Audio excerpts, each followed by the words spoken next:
Welcome to Agents Unfiltered, where you get to see behind the scenes, behind the agents, and behind the market. And we might have a few laughs along the way. So, welcome back to Agents Unfiltered. We have a special guest here today. Special. Yes, quite special. You can determine what that means after you've watched the podcast or listened to the podcast. Kind of way. Andrew Leah, welcome. Thanks for having us. Yeah, you're welcome.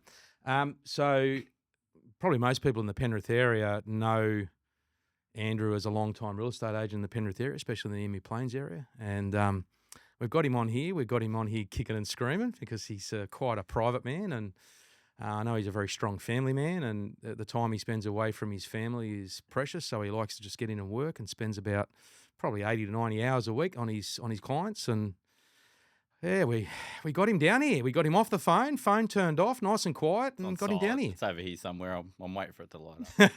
You've got me. So, Andrew, background. Where do you come from before real estate? And we'll move on from there. Location-wise, originally a Wallachia boy. Grew up in Wallachia. Yep. Moved as a kid, moved out to Bringelly on acreage, like the rest of the Maltesers. Yep. Dad's got trucks, one of four boys. Yep. So never wanted to go anywhere near trucks, to my father's disgust. Actually, all of my brothers were the same. None of us wanted to go anywhere near trucks. Spent all weekend working on them, so never wanted to go down that road. Been a interesting little journey work-wise thus far. Worked my whole working life in Emu Plains. How so? So for what is a pretty small little place, the first, I suppose, half, I'm at the halfway point now. First half of my working life was at a smash repairs in Emu Plains. Spray painter by trade. Soul to the earth. Worked for the Gowers, had a really nice family business. So Craig Gower's parents. It was just a good family business. One of those ones where you were part of the family by being an employee. Yep. Like it was just one of those places. And then how'd you make the switch to real estate? It's interesting. So hung up the tools and handed him notice, right, to go on a Euro trip, which was meant to go for 12 weeks, but something in me knew that it might go for longer than 12 weeks. How old were you at this stage? 22. Right. Yeah, 22. Obviously not married, no kids. Single, free, shut down my life in Australia, sold cars, shut down everything. Yep. And went for what was supposed to be a 12-week holiday. Yep. Met my now wife. Came home 2 years later. Yeah, good. Married a Kiwi. Yep. And sort of came back and said, all right, this was a bit of a turning point in my life. Do I go back to what I knew, or do I try to reinvent myself? And you certainly reinvented yourself, going from spray painting to real estate agent. So went from respected to hated. Probably a similar level of trust, actually. The smash repair industry didn't have a level of trust in it. It was probably a little bit similar, but from an ethic point of view, very, very similar. Actually, a lot of really, really transferable traits. Yep. From that trade to real estate. But what was interesting was that next little transition. So I was lucky enough, one of my best mates at high school, his dad was a real estate agent. Yep. And I said to him, I got back from Europe and I said to him, I said, I want to get into real estate. What advice can you give me? And after he told me not to, he said, if you're serious about it, he said, go and get a job that's got some transferable skills, right? Go and get yourself a sales repping job or something where you can bridge the two, right? Yep. So I knew nothing about sales, knew lots about spray painting, so I ended up getting a job as a sales rep for a paint company. Yep. And really great family business in Penrith. And really, really transparent with them. On my first day, I said, look, I'm using you guys to gain a little bit of sales experience. But ultimately, I want to get into real estate. Yep. And they were fine with that. He was okay with that. So that was a couple of years I did that. And then sort of paralleling to this, I was trying to play catch up, make some cash and buy my first house. Yep. In South Penrith. So still very much on the tools, still painting and working here and there and everywhere I could. And so I sort of had this brewing thing that I was going to try and get into real estate, but at the same time trying to buy my first house. And I sort of always put real estate agents on a bit of a pedestal, like it was a. And I suppose that's comes from, growing up. My best mate's dad was a real estate agent. He's a very good real estate agent down that Campbelltown area, and it was one of those things where I sort of always held them in a bit of a high regard. Now that I'm in this industry, I realise I probably shouldn't have. But at that point in time, look, I know what you're saying there, but I truly firmly believe our industry is filled with about 80% of good people. It's the 20% rogues that make it hard for us. It's just the buying public and the public out there don't see the hard work in the background. I see it with people like you. and most people don't. Most people think we, drive BMWs, sip coffees all day, Yeah. and have long lunches, right? Yeah. You're right, Jess. It's most of them we're seen as tool bags, and that's okay. I've come to terms with that. It doesn't bother me. I know who I am and what I'm doing for the people that I'm working with, and so do you. But just be the difference that you want the industry to. I'm on a perpetual loop. I mean, I daily between I love my job, I hate my industry. I love my job, I hate my industry. Yeah. And that's just because, like you said, there's always those eggs that give us all a reputation. That. So when you got in, what blew you away? Like when you got into real estate, what went? No, that's not what I was Well, thinking. it's the why I got in, why I felt. So I always had this perception, like it might be beyond my capabilities. Yep. And then I started to try and buy a house, and I was just a typical tradie. Rock up to look at houses after work, dirty hands, dirty clothes, treated like shit. Like treated like shit by real estate agents. Yep. And the perception was real. The perception was real. Like I was judged hard, and I had cash. Like I was a good little worker at. Yeah, right? hard-working young Maltese boy. Right.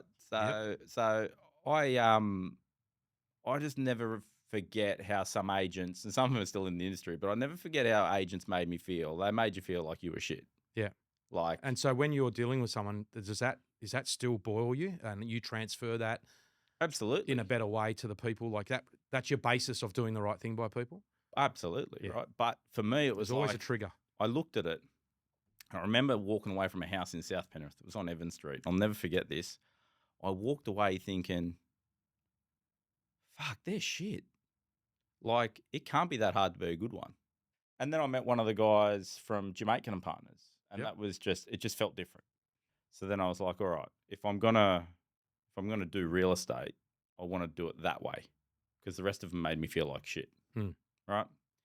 So then I got Jim's number, and the interview with Jim Aitken was a train wreck.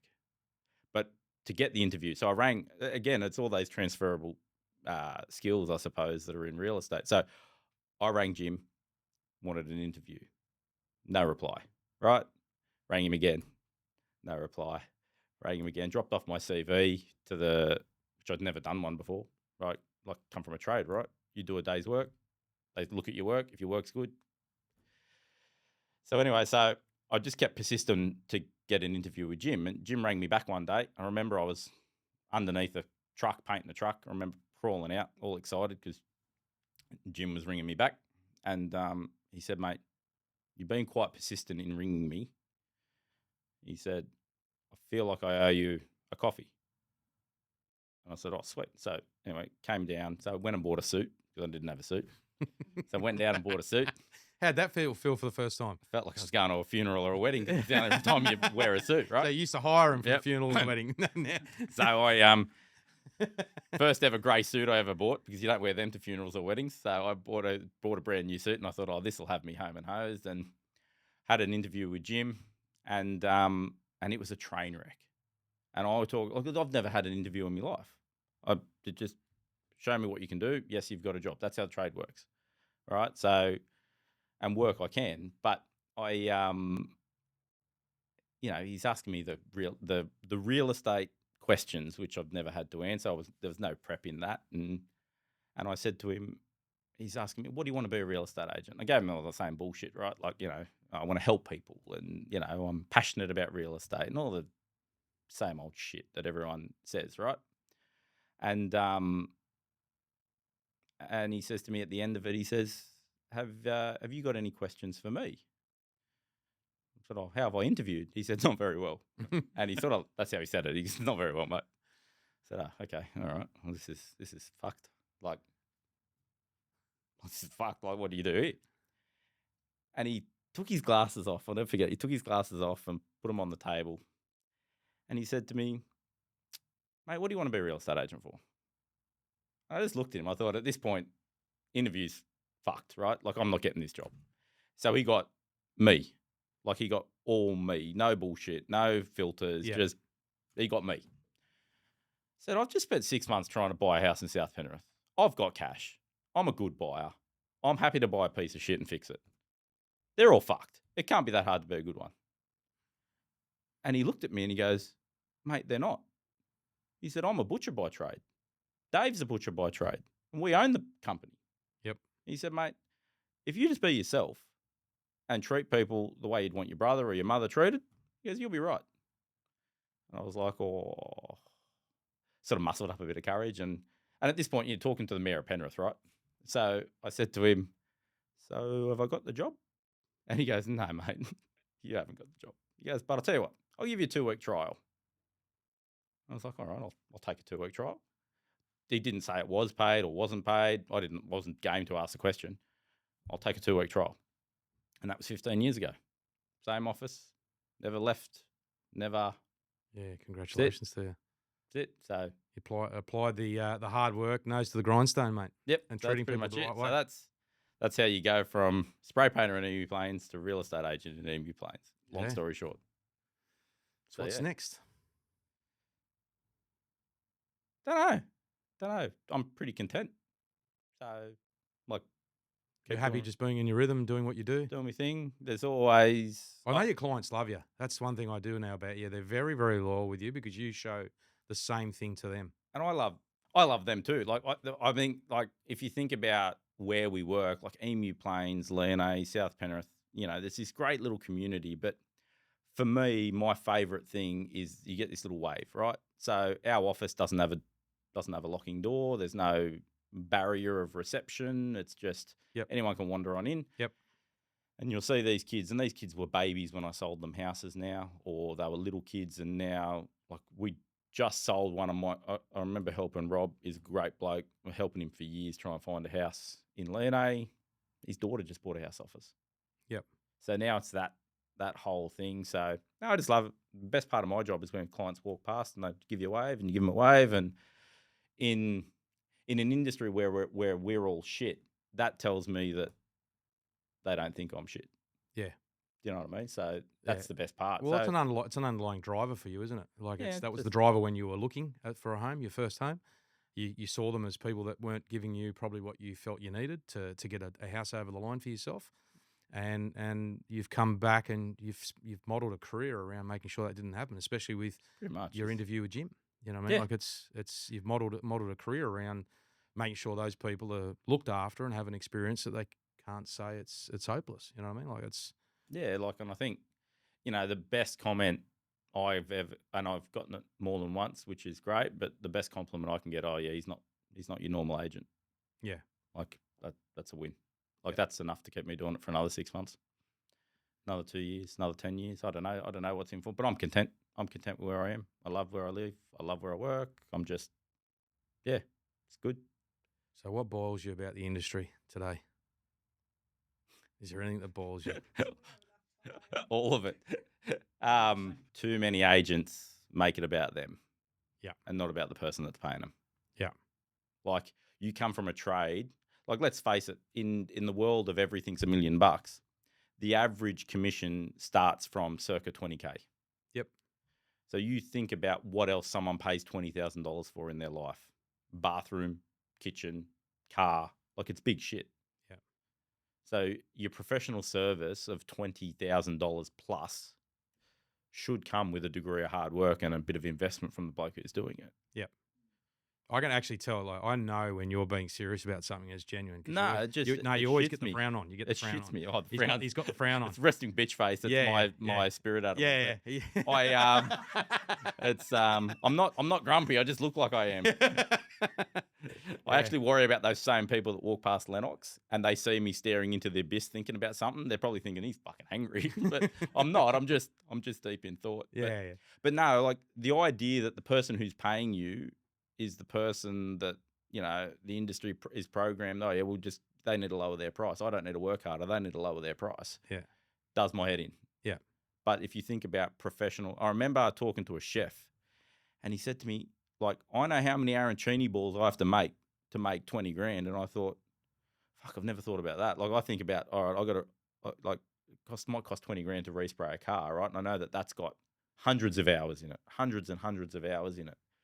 But I never thought about making an arancini ball. Like that's, so if you think about what other people do in life to get that level, and it's not all profit. Like I appreciate, everyone appreciates that advertising costs money and everything costs money, right? But they're still paying that out. Yeah, it still leaves their pocket into yours. Mr. and Mrs. Vendor, Mr. and Mrs. Vendor are shelling out 20K for something, 30K for something, 16K for something. Like it's big, right? Yeah. So that's the first thing, probably really pissing me off. The second thing is that there's a generation of agents coming through that are happy enough to learn on somebody's biggest asset. Does my head in. Like we were talking about before we started, or we were talking about training, right? Yep. Like the fact that someone comes in and says, I got my first listing. You're like, well, hang on a minute, champ. Like, back the fuck up. That's Mr. and Mrs. Vendor's life savings in a house. Yep. And you're now steering that ship. Yeah. So that's not when you learn. You don't have a crack with the scalpel on the first day, right? Like, yes. Like you are dealing. You've always with, got a great analogy. You're dealing with first day of surgery training, and there's a live patient, and you've got a scalpel in your hand. I went to a client's house the other day. 55 years they've been there. Never thought about selling. Yeah, that's it. Their whole life savings are in that address. Their personal wealth at an age where they can't go and at 70 years old. You can't go and do another 20 years and make up for a bad decision worth of work. Yeah. Their whole life savings is in that house. Yeah. Like, take your job seriously. Yeah. And you need to be trained. You're not training. There's a 20-year-old that's got the scalpel. Yeah. With fucking pants that don't touch his shoes. And he's wearing fucking shoes that don't have socks on them. And like, just does me fucking head in.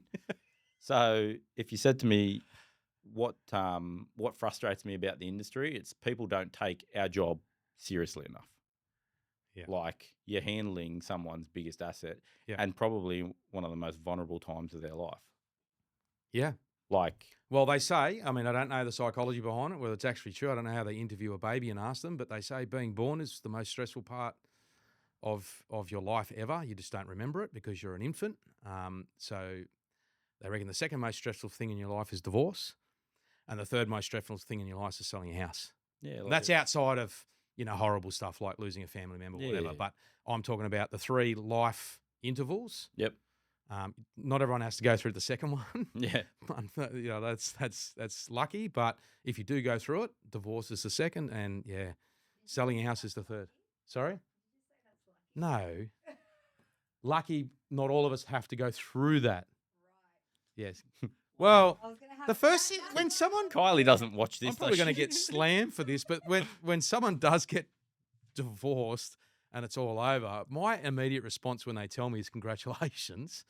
I do congratulate them because obviously they went in a direction they wanted to go. So congratulations. But can I just touch on something that Andrew said before, which I agree with? Again, with the whole this new generation coming into real estate, I 100% agree. If I've got somebody at my door that's going to sell my house and they don't have experience and they're just not there, I'm not signing with them. Mm. Well, like you look at it and go, all right, you're enthusiastic. Right? Yeah, that's what the young guy is. Yeah, the young guy is enthusiastic. And you need the young guys to enter the industry because the old guys are leaving the industry, right? So guys and girls. Guys and girls. Right, I was more looking at you about the old thing, but anyway. Yeah, thanks, mate. But you're not far behind. But tell by that hairdo. Same hairdresser. But yeah, like 100%. You look at it and you go, all right, you're enthusiastic, and that's great. And I got no issues with a young person having a crack, right? But you don't run on the field. Correct.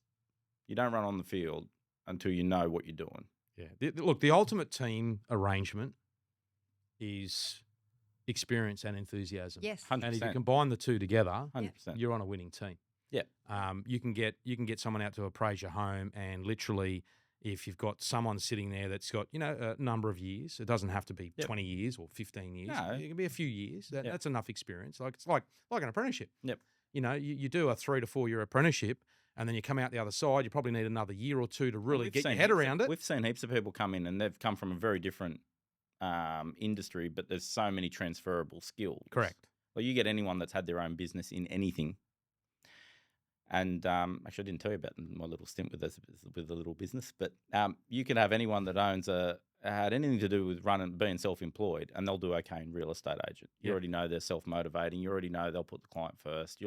So there's so many things, but it's not about being young. And no disrespect to anyone out there who's young and having a crack, but it's about investing in yourself to say, right, I need to know all this stuff before it comes up.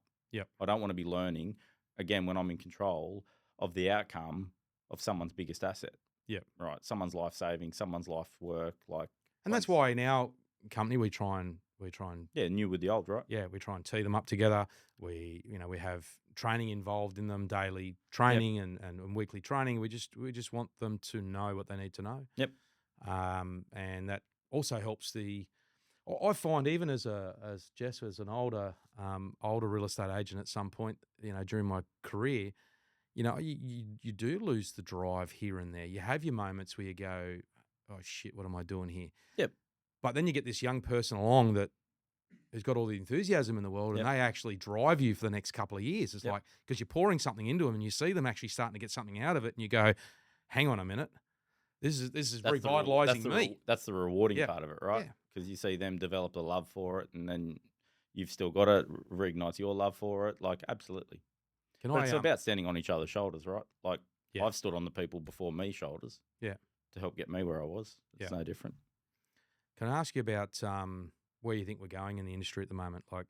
And I don't mean the people or anything like that. I'm talking about government. I'm talking about, do I ask you about government? Or it's probably best we don't. Yeah, you might get arrested. Just, maybe.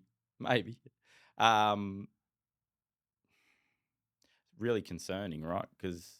Well, how do you see what's happened in the last 6 months with a number of things? The interest rate rises towards the end of last year, early this year, that we did not see coming. We thought some of them were going to be drops, and then they doubled down with the budget like they did. Where do you see that helping young people? Because what I'm seeing so far is it's not really helping young people because they can't even get the finance at the reduced prices. I'm a year 10 educated spray painter who put on a tie once. So I don't have a PhD like this other dipshit who's steering the ship. But what I will say is they don't understand the most basic of economics, right? Bananas. Storm goes through Queensland. There's less bananas. Prices go up, right? These guys are trying to influence the outcome. You're going to keep increase the demand for houses, build more houses. That's the solution. Yep. You can't regulate your way in or out of a problem. Like, it's just madness. If these guys owned a fish and chip shop, it would have been shut years ago. Like, they're spending money they don't have, giving it to people who don't deserve it, and keep asking the people who are willing to work for it to give them more. Like, they're just all sorts of fucked. How does that not just that just wrap the whole thing up in 3 lines? Like I don't get it. I just look at it and I go, you can't. And then every time you open up, some other joint's got another 50 million, 25 million. It just does me head in, because there's this assumption that there's always going to be some muppet there that's just willing to work and keep paying the taxes. Or you've run out of, Margaret Thatcher said it famously, is, socialism works perfectly until there's no one left to take money from. Yep. So, but yeah. We'll wrap that government up. You better. I've got a question for you. Yep. What about the art of knocking on a door? The greatest knock of all time. Okay. So one of the young, enthusiastic guys that I took door knocking. Yep. Right? Ryan. Top bloke. And he knocks on this door and he knocks the door. And I was, that is the happiest knock I've ever heard. And I was like, well, I know that. It's such a familiar knock. And it's Mario and Luigi. It's Nintendo. It's then and I don't know. It's just that's the best knock. If you want to know the best door knock, that's the best door knock. So do you do that when you roll up to your vendor's house before you're about to do an inspection or something? Yeah, that's my adopted door knock for sure. Yeah. Right. But as far as door knocking random strangers, I don't think they like it anymore. Yeah. Again, it's been ruined by too many other people. Yeah. Look, not well done, I suppose, in the industry. Like I think if you're knocking on doors to let locals know about a new listing, and there could be a few cars in the street, and you're going to have a crowd there on Saturday just to help the locals understand what's going on, I think that's fine. But I think just your random door knockers, like the people trying to sell electricity. Do you want to sell? Yeah. Do you want to sell? Yeah. I think if you're letting people alone. There's enough annoying humans. Yeah. I think if you're just letting people know exactly what's going on with something that's relevant to them, as a real estate agent, I don't think you get a few people upset with it. I think most people receive it well. So at that point, is that when you then say, if you want us to come back and let you know the result, let us know? I mean, that sounds a bit cheesy, like you're trying to get in their door and all that sort of stuff. I just want to help communities understand what's going on, and fair. I think technology's replaced a lot of that. Like, you can send someone a text message and not be a pest. Yeah, I agree with that. But I'm also a face-to-face person. I love meeting people, and it's just I'm a social person, so I do actually enjoy it. I enjoy going out there. They want to meet you. That's yeah. Well, most people don't, mate. But once they get to know me, they still don't like me. No, I'm only joking. When it comes to face-to-face, because I'm face-to-face, and I'd rather just make a quick call than text, but you get like a novel back that you got to spend an hour reading, and it's like... Yeah, I know, but I do believe that... Okay, we're going to get into a whole nother thing here, but I do believe the world's heading in the wrong direction when we're trying to ignore our face-to-face contact. I think as a society, as a species, we're getting rid of community by wanting to be into this thing all the time, which is your phone and your emailing and all the rest of it, rather than actually people hide behind the meeting people and getting a sense of them. Yep. And I think the people in the future, with all the AI coming, the robots, all that sort of stuff coming, the people that still have those skills are actually going to be very valuable people, because they're going to be able to... I hope you're right, because I hate technology. I'm sorry to say, I think they're going to be the people that are the most powerful people, because they're the ones that can do both. Yep. They can be electronically charged and they can be socially charged. The social side of life, you can see young people now, they're turning off on dating apps. They're turning off on... There are people that are turning off. What are you doing on dating apps, Nemo? No. Mate, I've been married for close to 30 years, and let me assure you... No swiping right? One is enough. I do not need... Exactly what she said. Well, she said one is too much. Yeah, agreed. One is... Exactly. And that's specifically about me. Exactly. So I got to do my best to try and keep her in my life. But I just think we're heading in the wrong direction there. And that's why I try and encourage people through our training to make contact, but make contact in all ways. I think genuine contact. Yeah, it has to be genuine contact. And go back to that interview with Jim. That's what it was, right? He's like, just drop all this shit. Just be you. Yeah. Not everyone will like you, but just be you. Yeah. Yep. And it's bang on. Yeah. It's the best bit of advice you could have got for real estate. Yep. Lucky enough to get it right at the start or before the start. Yep. Absolutely. Have you got an embarrassing moment? Oh, fuck. Do I have an embarrassing moment? Go on. Plenty. Which week? Week 1. Week 1. Right. Week Is that your 1. trial week? Your On trial my trial. fight? Oh, no. You nearly lost the job. On my trial. Oh, mate, if there was a bloke that could have lost his job that he didn't have, it was me. So, for the viewers at home, when you... Short version. And don't get too descriptive if it's that bad. When you sell a house, yes, right, you'll go into a cooling off period. So you sign a contract, you go into a cooling off period, right? At the end of the cooling off period, the sold sticker will go on the sign. Yes. And the conversation we had in the office was, they're not sold. We don't go telling people they're sold. They're not sold until that sticker's on the sign. Yep. because that's when they're unconditionally exchanged. What I wasn't told was that it still remains in that person's ownership for another 4 to 6 weeks or however long. So you didn't know about settlement periods? No, no one had explained First week, to me. of course. Yep. Settlement periods, right? So licensee in charge says, mate, young fella, I'm there just delivering flyers. And he says, mate, go out to this property and let the purchaser in. They just need to take some measurements. So property's been transacted, just need to take a couple of measurements. He's looking at putting the kitchen in. How can you stuff that up? You can't, right? Open the door. Shouldn't. Close the door. Yep. Incredibly hard to ruin that. Yep. I found a way. So we walk into this old house in Penrith. And when I say old, we're talking carpet in the kitchen old. Yep. Beautiful. Right? Did it have a highly fluoro bench top or something? It did. I think it was orange from memory. Yep. And he says to me, mate, has this got floorboards underneath? And I said, it's up on bearers and joists. Like, I assume so. And he's like, do you mind if I rip up a bit of carpet to have a look? And I remember just looking across and looking out at the sign. It had a sold sticker on it. I said, well, it's sold. It's your house. I can't see why not. And this tradie has pulled out a Stanley knife and cut a 1 metre gash across the threshold where you walk from the dining room into the kitchen and just ripped up the carpet and said, oh, look at that. Beautiful floorboards. That's a win. Put the carpet down and off we got. Well, in the time it took me to drive from Penrith back to the office, I walk in and Dave's got steam coming out of his ears and his face is red. And he's asked very politely if I could explain why his owner had just come home after the inspection and found a 1 metre gash in the carpet of his mother's home that she'd owned since forever. I was like, well, I thought it was sold. Like, they're not sold until the sticker's on. And there was a sticker on the sign. He's like, well, yes, mate, it's sold, but it hadn't settled. It's not his house yet. Not his house yet. And I just went and let the bloke go rogue and rip up. So you want to talk about embarrassing?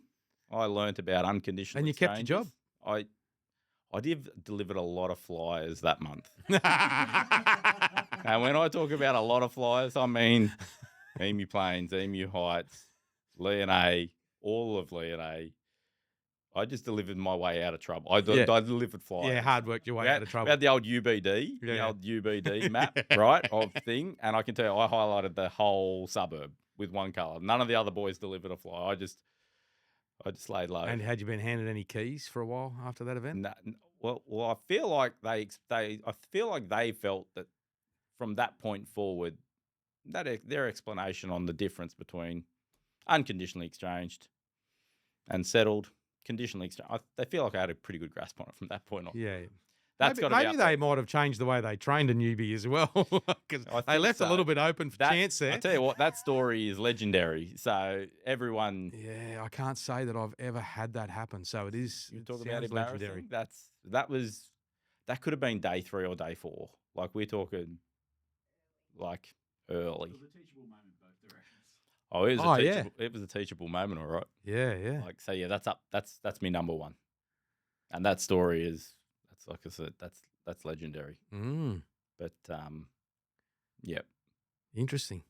All right, before we go, Andrew, I want to ask you if that first week of real estate, and that embarrassing story about cutting carpet up didn't work out in your favour, and you saw no way you could stay in real estate, and Jim Aitken and partners at the time, Dave and Jim, didn't want you because of the event, which was almost the case. Yep. What was your plan B? What do you think you'd be doing now if you didn't get into real estate? I think I still would have pursued real estate because that goal had consumed me for some time. But if I wasn't doing real estate, I probably would have got into building. I would have done another trade. Okay. I probably, because when I was overseas, I was working as a labourer on a building site, and that work I've always just enjoyed that work. So I like building things. Well, you've also got a passion for motor vehicles, cars, all that sort of stuff. Because that probably comes from your spray painter. You've raced cars, haven't you? Yeah, a little bit. Not. I'm waiting for a business to sponsor me. Ah, he's making a proposal. That'd be good. Only if I'm your co-driver. As long as I drive first. That's all Ah. right. As long as I drive first. If Yeah, you smash it after I'm- that. I'll have to rescue it. So he'll go out, do slow laps, and then I'll have to catch us back up again. That's all right. I'm happy to go second, mate. No problems. Did you ever have your own business or think about it? I did. I did have a little random business. I did have a little random business in between all of that, which was heaps of fun. I had a mechanical bull business. So I had a mechanical bull and sumo suits. And I would do Team bonding. I would do 21st bucks parties every Saturday night. Susie would come and help me. It was great. It was a great little business. And then again spoke to my mate's dad, and he said Saturday nights, Friday nights, that's when people are having parties. He said, mate, you're doing real estate agent or you're doing that. So I sold the business. The business. And then, that's how committed I was to real estate. Like, I sold the business before, and that was just something that just had to happen. Yeah. But it was a good little period in my life. It was heaps of fun. It was heaps of fun. So you're literally at a party every week. Well, you're always doing happy stuff. You just got to maybe deal with some of the drunks. That's all. Yeah, there's lots of drunks. Were they wrecking your equipment half the time? There was the odd vomit on things, and but overall pretty good. Yeah, Pretty good. So it was a successful little business. Yeah, it was good. It was good. It was great little.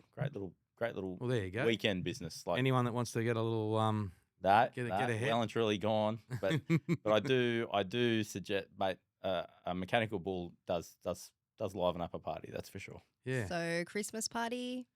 Yeah, maybe. OHS. Do you know- Maybe not. Oh yeah, we get broken arms and legs. Yeah, no. Yeah. The OHS part of it was pretty scary. Like, it was 3 months of the year's takings just for the insurance. Yeah, right. Like, it was pretty wild. So do you have a useless talent? No, I don't think so. Another boring answer. What would your wife say? What would my wife say? I'm going to ring Susie and ask her if you've got a useless talent. Yeah. Oh, it's How would you describe you in 3 words? consistent, True. bald. Also very true. So anything worth doing is worth doing properly. Yeah. That's straight from the book of Dad. Yep, the book of Dad. Yep. Why start your day and Yep. prepare to do it wrong? Exactly right. So just, if you're going to do something, just do it right. All right, Andrew, thanks for your time. Thank you. That wasn't as scary as I thought. Nah.